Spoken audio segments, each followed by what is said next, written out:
সৰু ল'ৰা ছোৱালীক মোবাইলৰ আসক্তিৰ পৰা এৰুৱাবলৈ আপুনি মোবাইলৰ সলনি এটি কালাৰ কলম হাতত তুলি দিব লাগে। সৰুকৈ কাৰ্ডৰ দৰে কাগজ বনাব লাগে, নহ'লে ডাঠ কাগজ এখন বগা শুভ্ৰ বগা এখন কাগজ এখন দিব লাগে, যাতে কলমবিলাকে আগতে সিহঁতে দেখে, তেতিয়া সিহঁতি ভাল পায় আঁকি।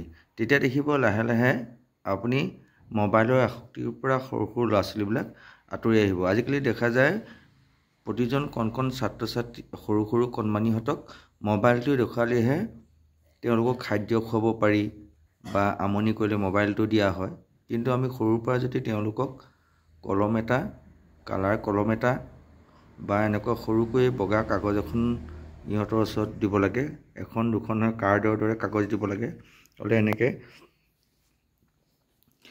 বক্সৰ যিবিলাক প্ৰেজেণ্টৰ বক্স এইবিলাক গোটাই দিব লাগে, যদি তাত লিখি ভাল পায় তেনেকৈ লিখি অভ্যাস কৰিব লাগে।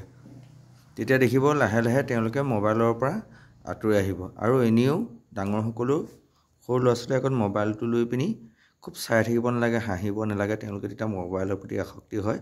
তেওঁলোকৰ ওচৰত এনেকুৱা কিবা কলমেৰে কিবা আঁকি থাকিব লাগে, ছবি আঁকিব লাগে, আখৰ লিখিব লাগে তেওঁলোকে দেখাকে। তেতিয়া দেখিব লাহে লাহে তেওঁলোকেও আহি পিনি কলম লৈ তেওঁলোকে লিখিবলৈ আৰম্ভ কৰিব।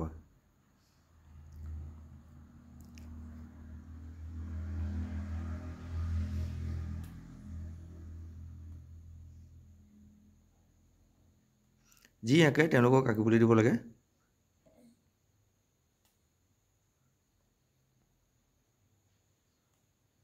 চাওঁ কেনেকুৱা হৈছে, কেনেকুৱা হৈছে চাওঁ।